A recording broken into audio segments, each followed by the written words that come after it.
Nesta quinta-feira, o STF formou maioria de votos pela condenação do ex-presidente Jair Bolsonaro e mais 7 réus da ação penal da trama golpista. Quem traz todos os detalhes é o repórter Vinícius Rocha, da nossa equipe lá em Brasília. Olá, boa noite, Vinícius. Boa noite, Marcele. Boa noite a todos que nos acompanham no Jornal do Estado. Nós estamos ao vivo, direto do Supremo Tribunal Federal, onde os holofotes estiveram voltados durante essas 2 últimas semanas para a primeira turma, que analisou o processo contra o ex-presidente Jair Bolsonaro e mais 7 réus, acusados de tentativa de golpe de Estado. Com os votos da ministra Carmen Lúcia e do ministro Cristiano Zanin, a primeira turma do Supremo formou maioria para condenar o ex-presidente Jair Bolsonaro e mais 7 aliados por 5 crimes ligados à trama golpista para mantê-lo no poder após a derrota nas eleições de 2022. Os crimes pelos quais a maioria foi pela condenação: golpe de Estado, abolição violenta do Estado Democrático de Direito, organização criminosa, dano qualificado contra o patrimônio da União e deterioração do patrimônio tombado. Antes do início da sessão, o advogado Paulo Cunha Bueno, que defende Bolsonaro, disse que a primeira turma do STF seria incompetente para julgar o caso. Ele ressaltou a divergência aberta pelo ministro Luiz Fux, defendendo que a corte não tenha atribuição legal para julgar o ex-presidente e os outros 7 réus por tentativa de golpe. Nossa equipe estava lá e vamos ouvir o advogado. Primeiro que eu acho que a turma é incompetente, e isso nós temos sustentado desde o início, e o ministro Fux acolheu. A questão da competência ela é muito importante, porque quando você é julgado por um juiz incompetente, significa que você está sendo julgado num juízo de exceção. A Constituição Federal é clara que um presidente da República é julgado no plenário do Supremo Tribunal Federal. Logo, se entende que ex-mandatário também é julgado no Supremo, o lugar dele ser julgado seria no plenário. Acho que isso daria mais musculatura a este julgamento, sem sombra de dúvida, teríamos mais magistrados opinando por um caso tão polêmico e não teríamos aqui essa mácula processual.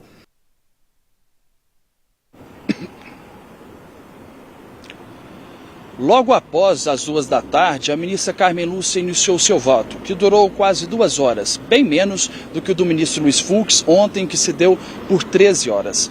Ela afirmou que esse é um julgamento do passado, do presente e do futuro do Brasil, diante dos episódios de ruptura democrática ao longo da história. A ministra se juntou aos votos de Alexandre de Moraes e Flávio Dino para condenar Bolsonaro e outros réus, formando aí a maioria. Para ela, a PGR apresentou prova cabal da tentativa de golpe liderada pelo ex-presidente, afirmando que o grupo desenvolveu e implementou um plano progressivo e sistemático de ataque às instituições democráticas. Carmen Lúcia destacou que os ataques de 8 de janeiro de 2023 à sede dos 3 poderes não foram apenas um evento banal, nem um simples passeio de domingo. Vamos ouvir um trecho do voto da ministra. Práticas que comprometeram ou que se conduziram no sentido da tentativa de abolição do Estado Democrático de Direito e de tentativa de golpe de Estado, para semear o grão maligno da antidemocracia, tentando-se romper o ciclo democrático das quase 4 décadas que vinham sendo experimentadas constitucionalmente pelo povo brasileiro. Em nenhum lugar do mundo, e menos ainda aqui, não se tem imunidade absoluta contra o vírus do autoritarismo, que se insinua insidioso, destilando seu veneno a contaminar liberdades e direitos humanos. E é por isso, e não por outro motivo, que as legislações em todo o mundo passaram a cuidar em seus sistemas constitucionais e penais do Estado Democrático de Direito e dos instrumentos e tipos penais para tipificar como golpe de Estado um crime praticado.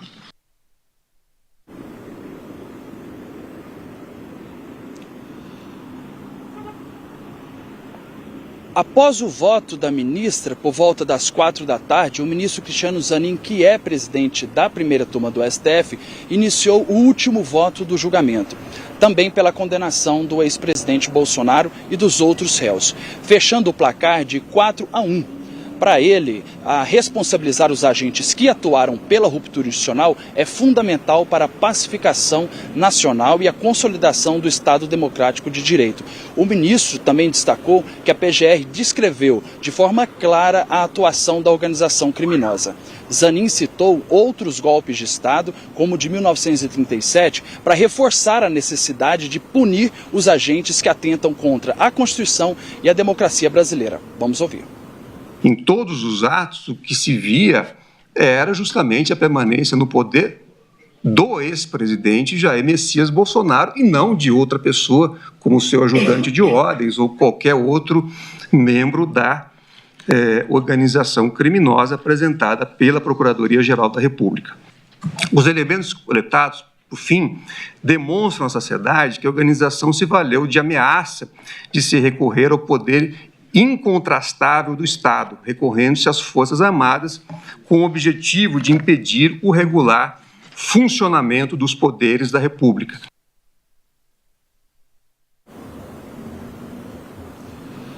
Com a condenação, a defesa de Jair Bolsonaro agora tem algumas opções de recurso, mas com possibilidades limitadas. Entre elas estão os embargos de declaração, usados na prática para atrasar o trânsito julgado. E o STF tem rejeitado esses embargos sucessivos quando identificam um caráter protelatório. Outra possibilidade seria um habeas corpus levado ao plenário em caso de flagrante, ilegalidade ou abuso de poder. Mas esse instrumento não tem funcionado como recurso da decisão. E o Supremo também tem sido rígido em barrar essa prática.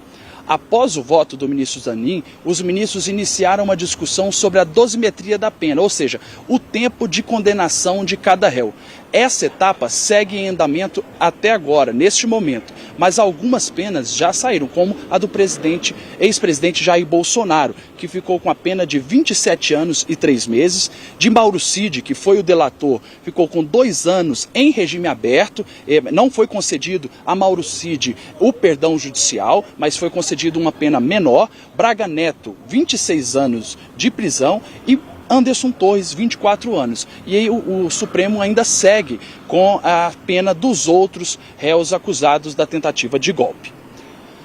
E para encerrar, a CPI que investiga a fraude aos aposentados e pensionistas do INSS aprovou a quebra de sigilos bancário e fiscal de empresários, dirigentes e associações.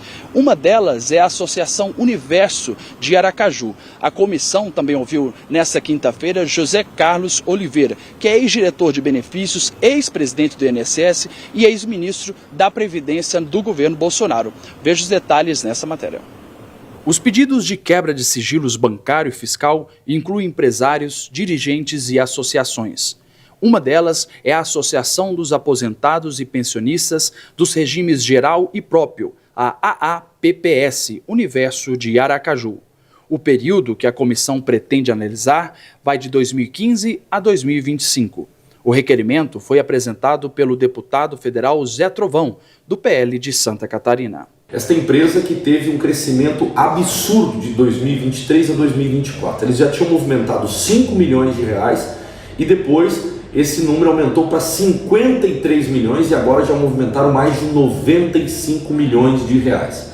Bom, esta empresa precisa ser investigada de maneira séria e para isso a gente precisava quebrar o sigilo bancário e fiscal deles. Porque não adianta apenas descobrir quem roubou. A gente precisa descobrir como esse roubo aconteceu e quais foram as empresas que foram beneficiadas. Nesta quinta-feira, a comissão ouviu o ex-ministro da Previdência do governo Bolsonaro, José Carlos de Oliveira. O vice-presidente da CPMI e deputado federal pelo Maranhão explicou que o objetivo é descobrir quais informações estavam sob responsabilidade da Previdência e, consequentemente, do INSS, de forma ampla, chegando também aos funcionários do Instituto. É fundamental ouvi-los sobre esses fatos, ver que tipo de ação eles praticaram para evitar esses descontos legais e a partir desse momento é possível identificar quem foi negligente, quem de algum modo prevaricou, quem de algum modo participou para esse resultado danoso às pessoas idosas, aos beneficiários de programas sociais pelo INSS. Os parlamentares que integram a CPMI aguardam com expectativa a próxima segunda-feira, quando devem ouvir o chamado careca do INSS. Antônio Carlos Camilo é empresário e lobista. considerado o principal intermediário do esquema bilionário de desvios de benefícios de aposentadorias e pensões do INSS. O careca do INSS, que é o verdadeiro protagonista, ele que tinha a procuração de várias associações essas que comprovadamente realizaram descontos ilegais, praticaram crime, ele que exercia tráfico de influência dentro do INSS, e eu espero que ele esteja aqui no dia e hora e nesse local marcado para responder os nossos questionamentos, e eu espero com muita sinceridade que ele saia daqui preso, porque aquilo que ele fez é um verdadeiro desrespeito com a justiça e com o Estado democrático de direito, e ele andar como se nada tivesse acontecido.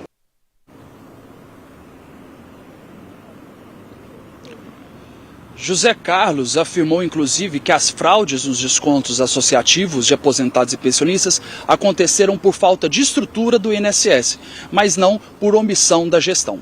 Voltamos ao estúdio, Marcele. Obrigada pelas informações, Vinícius. Vamos continuar acompanhando.